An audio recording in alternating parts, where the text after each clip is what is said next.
Welcome back to Channel Water. Today we're going to talk about what happens when we die and how to help people both prepare for that and how to help people that have lost loved ones deal with the loss.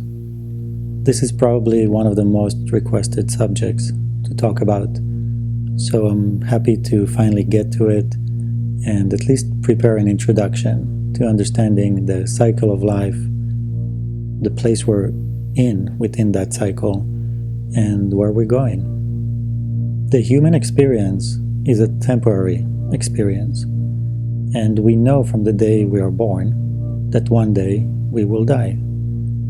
So it's, on one hand, strange and funny that we are so obsessed with what happens and with the idea that one day we'll die, with dealing with people that have died.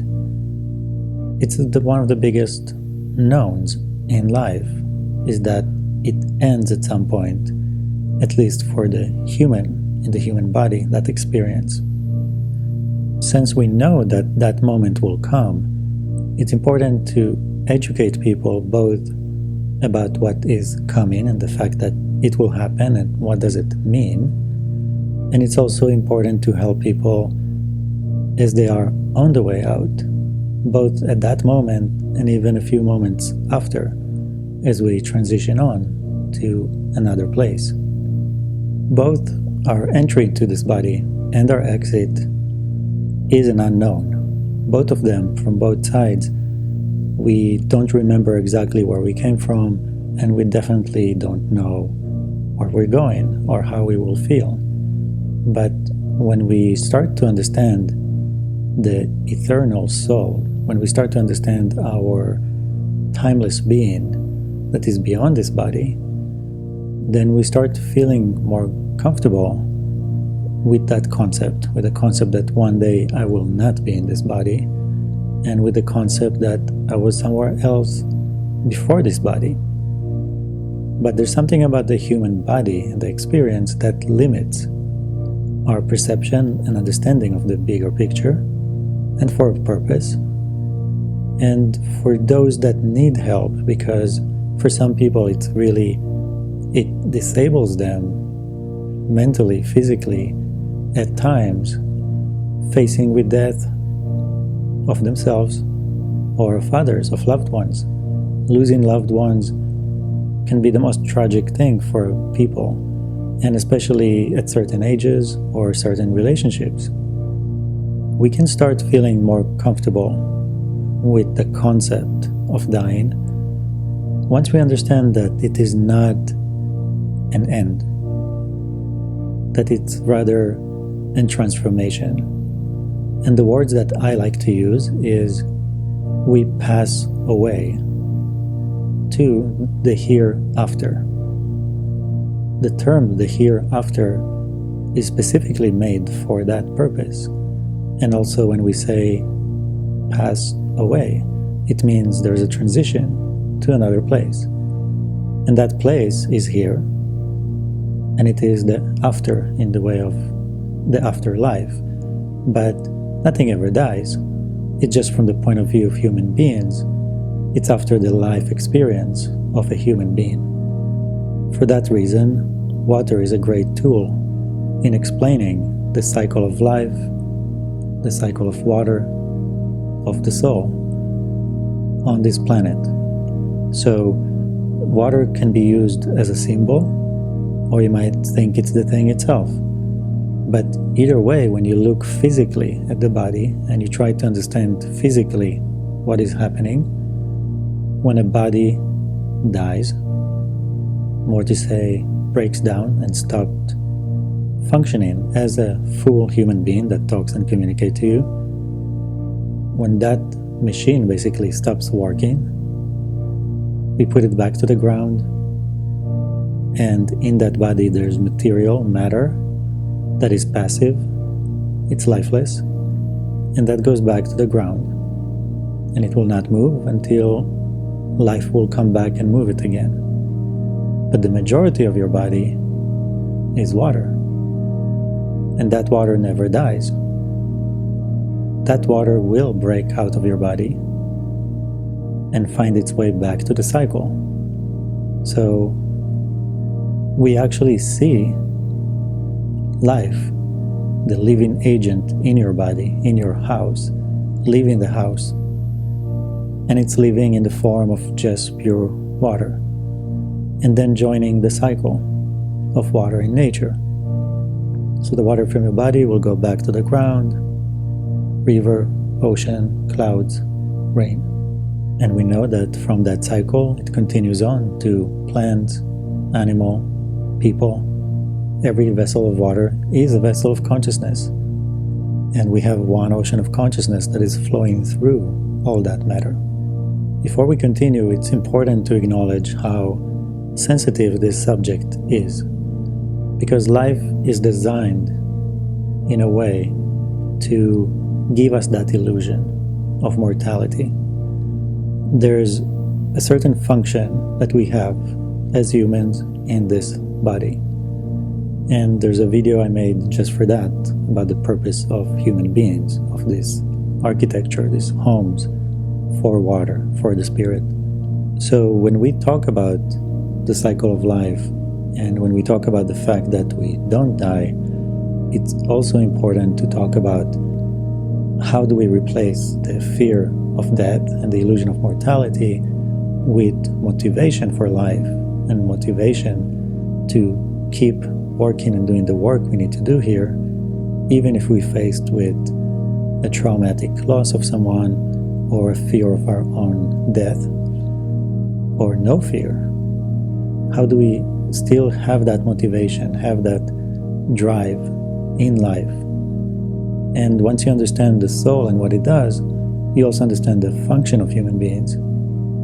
And the motivation comes from there. So it's important to understand both sides of the coin, both what happens here and why we are in this body, and also understanding the other side of life, the hereafter, and why it's so important, the work we do here, for that side as well. The value of life is the highest value we have.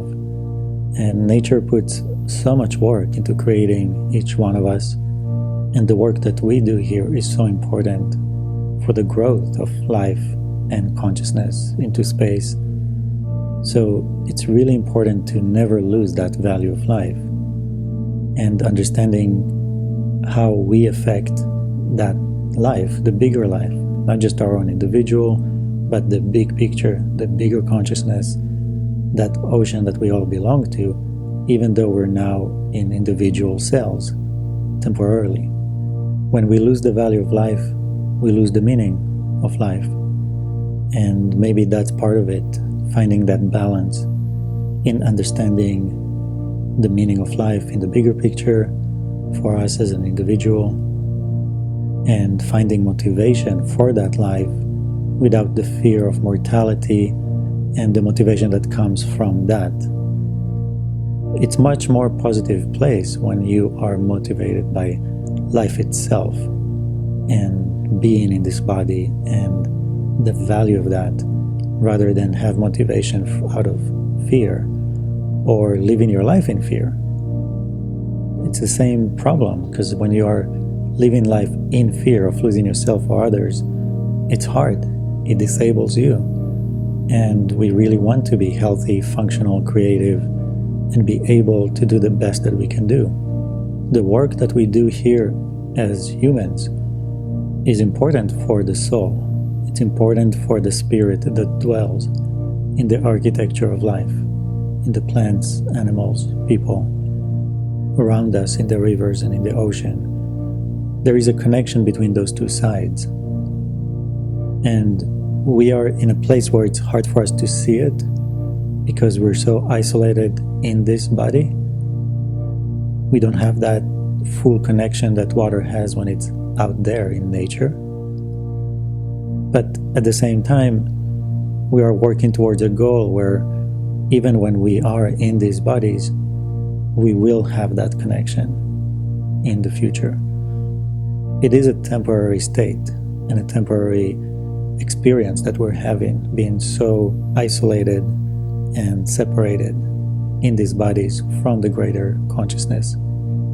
As humans, we have social designs and social structures that create strong bonds between people, family members, and those bonds help us basically stay alive and have that motivation for life and create and build for the next generation. And sometimes we lose somebody that we love and that we put all that energy for. And it's important to know that they're still here and the work that we do still affects them. And because we love them so much and because we want the best for them, that's why it's so important to find that motivation and get back into life and into doing the best we can and helping. A lot of people, as they lose someone, they lose that motivation. They question the meaning and how could that be and why. But there are things that happen and not for the reason of good or evil. Things happen, including accidents, disease, certain imperfections, because we are currently building and making. We're constantly evolving and making things better. And we know that if we look back 100 years, the mortality rates were so high, and we have improved so much since then. So we are constantly moving forward into a place where there'll be less of that loss of life. And again, life is the highest value. So nature is constantly improving our condition, our bodies, our ways to deal with those issues, and from preventing disease to treating it to preventing accidents. And so we are constantly in a movement for growth, which means more life, more architecture, more homes for the spirit. Even when we understand and don't have fear of dying, it is very hard to lose somebody, and especially if it's somebody that you are used to having around. You love them, you admire them, their presence, their advice, their company. So it's very hard, and it's interesting that the main problem with death is for the living. It's for the people that are left behind, because the person that passes away, for them, there's a sense of freedom from any past trauma, any disease, any pains that they had, or just a transition on if they didn't have any of those. But we're the ones that are left behind with that void. And it's important to really grasp the idea that they're not gone. They're not dead. And to seek and find a connection to them within the environment around you. They are still around. They just transitioned to another place, but it's still here. So whether it's in the ocean and clouds, whether it's in animals and plants around you, it is here in our environment. And a lot of times people are not open to that. So when you're not open to that, that connection cannot happen. And a lot of times it disappears. And then in a way, they are gone. But more because we closed the connection to them. If we keep that connection open and we see them in everything around us, and we treat everything around us with the love that we treat them and have for them, then there's a chance that we will do good for them in the hereafter, and also improve the condition in general in our environment to all the people we lost or that will be born again. But there's a connection there that you have to keep and create. And if we don't lose that connection, we will not lose our loved one. We will find a way, and you will see them. You will feel them in your environment. You might see them in your dreams and actually hear their voice. They are still around. And that's why it's so important to know that, acknowledge it, and really work from that place of understanding that they are here. We're just on two different sides right now of the same life. It's almost like that division between water and air. Each one is visible from the other side, but when you're inside of it, you can't see it. So we are both looking at each other without seeing each other, but there is a way and a possibility to feel and sense and share, because the connection is there. We just have to be open to it. And there is a challenge because our bodies are not designed for that. Our bodies are designed to see and sense the matter around us so we can create and build. It's all about function. So just like you make a camera or some kind of an X-ray tools to see specific things that you need to see and operate in a very specific way, so does the human body, and that's why we don't see certain layers of life. We see what we need to. We touch what we need to touch and work on. So we are limited in what we can see, and that creates that sense of separation and disconnect. But once we keep that connection open, it's something that you will feel deeper inside, not necessarily with your hands or eyes. You will feel it in a deeper sense. And just like love and the appreciation for the nature around us and that type of motivation for life that is just very natural and comes from inside, that is the type of feeling and the way that you can always be and always feel and never lose that. If you think that you lost a loved one or somebody is really dead, then in a way you lose that connection and that feeling and way of being motivated and the way of being part of life in the greater picture, in the bigger picture. For the spirit, for water, the experience of being water, of life on the other side of humans, is fully connected. It is one being. And then that being fractals down into sections, into bodies, into vessels, fragments, the illusions of the individual. But we still have that desire, that connection, that memory. So as humans, we create those. We're like magnets into each other, and we create those bonds and relationships. And we're mainly designed for those type of relationships and bonds. But as long as we are inside the atmosphere, which is an extension of the ocean, as long as we're inside of this ocean, we can find greater connections. We can find connections through nature, through our environment, to the other side, to mitigate and help with that loneliness and separation that we feel, or the loss of a loved one, or the fear of dying and losing this experience, this body. From the other side, they're looking at us, and they're still here, and they still feel that same love and connection. They understand the loss, but they want you to be happy, productive, creative, enjoy your life, continue, create new connections, new bonds, and prosper. Like I said, the loss of life is an issue for the living. But they're on the other side, and they know that one day you will be reunited.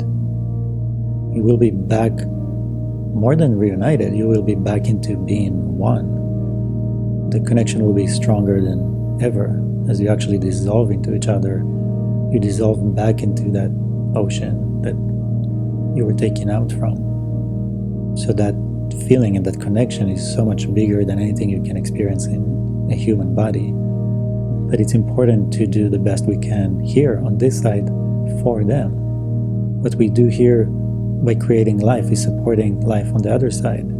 It creates the architecture and the home for that spirit, and it needs it. Water in space is frozen in time, and some of the water here on Earth is also in a state that is not ideal, And the ideal state is within the bodies, within the architecture. And for that reason, we need to continue building and moving basically homeless water into architecture. But like I said, I made a whole video just about that, so I recommend seeing that after seeing this video to understand that side, the architecture of life. I personally really like the term the hereafter, because it's the most accurate description of what happens to us. And using water again, imagine that you have a vessel of water that is floating in the ocean, and there's water inside of it.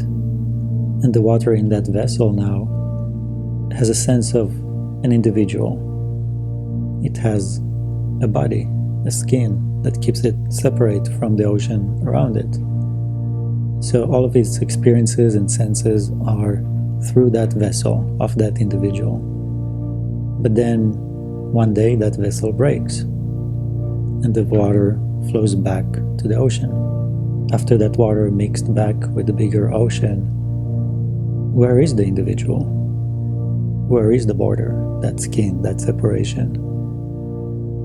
So in understanding that vessel of water in the ocean, the cycle of going back to the ocean and later on back to another vessel, helps in understanding that concept of what does it mean to be one when we're back on the other side compared to the individual that we experience now, that separate entity, this waterproof vessel in a way.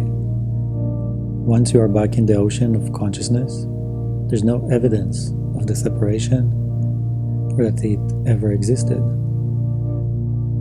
You are dissolved back into your previous self. This is where you came from. That is the place that, in a way, is home. The place you've been away from. So life and the cycle of life is a flow. And it's a flow through different stations and moments. And what we call birth and death are just stations. They're just moments within a cycle. But nothing is born and nothing dies. It's a constant flow. And that is alive is always alive. It's inherently alive. That's all it is. And it's always alive in the present. It's always experiencing the present. And as it gets into the human body, now you have this technology that basically records the experiences it has and creates this personality that is based on those experiences. And the older you get, the more you're convinced of this is who I am and my experiences, and you don't have a chance of even seeing beyond that and beyond that illusion in a way. The body breaks and you dissolve back to the ocean. All those experiences are gone. All those memories are gone. And you're back to your original state of just being this all-knowing, all-loving, in the present being. Just one ocean of consciousness.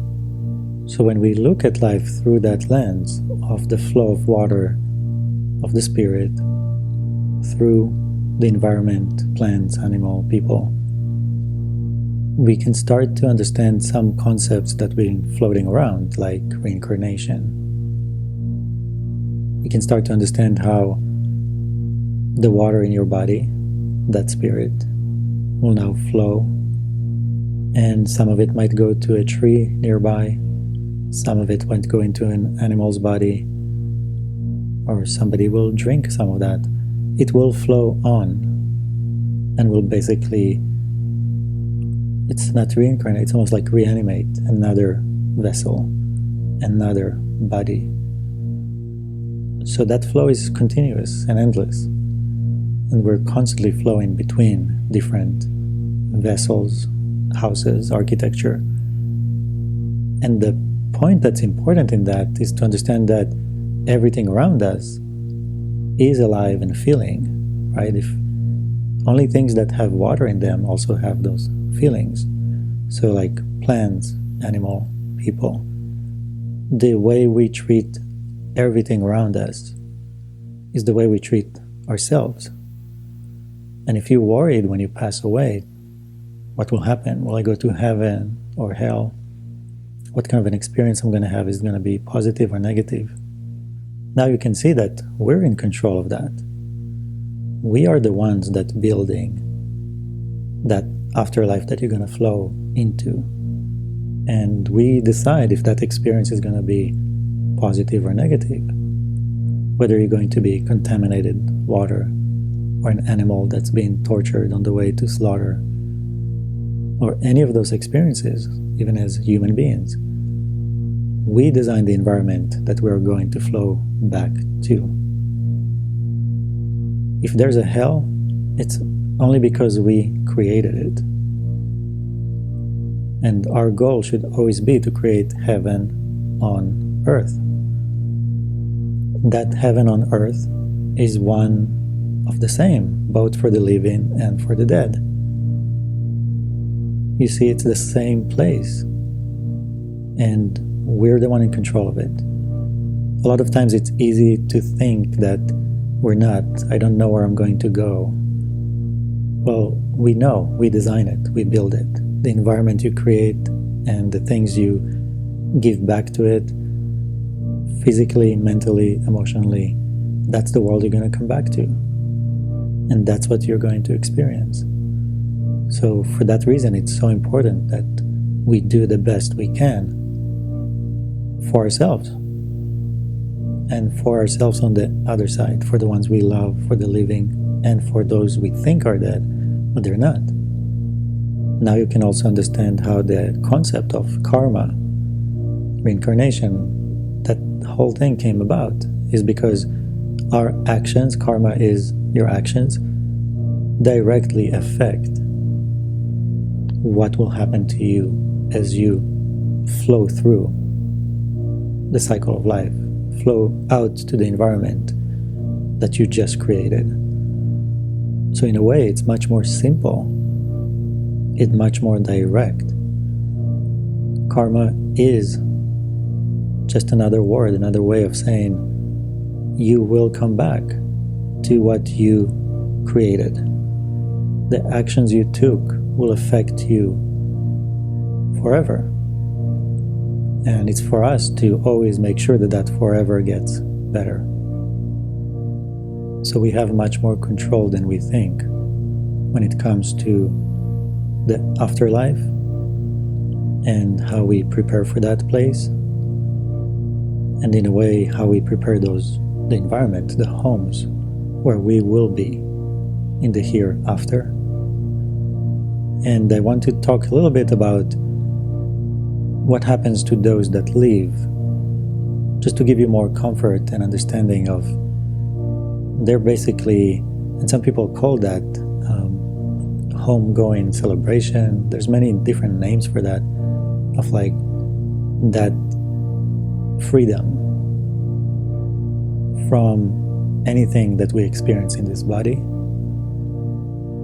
shedding off all those layers of material that we accumulate, the layers of experience, going back home to being one with everyone we know. It's a beautiful feeling, full of love and understanding. Everything becomes clear. From that side, you can actually see and understand both sides. Like I said, here we are limited in this body, but over there, you see it all. Again, you are all-knowing, all-loving, full of compassion and understanding for the life that you've had, the life that other people still have. All the mistakes, all the pains. There is so much understanding and forgiveness once you go back and once you see the full picture. Last thing I want to do is read to you a few sentences I took out from the Egyptian Book of the Dead. And it's something I'm looking into now. When I was doing research for this video, I came across it, and I really like those few sentences. And I will make a guided meditation where I'll read selective sentences from it. But for now, I want to read this to you. I am one, seeing myself divided. I am the universe in diversity. I am my transformations. This is my coming together. Here are myselves becoming one. I hope the video today was helpful. We all need to take more time and educate ourselves as to what happened to us and others, and how to deal with that question that's always out there, yet we know one day we will transition. One day we will pass on to the hereafter. So let me know if you have any questions or comments. I'll probably make more videos about the subject. And thank you very much for watching. We'll see you soon.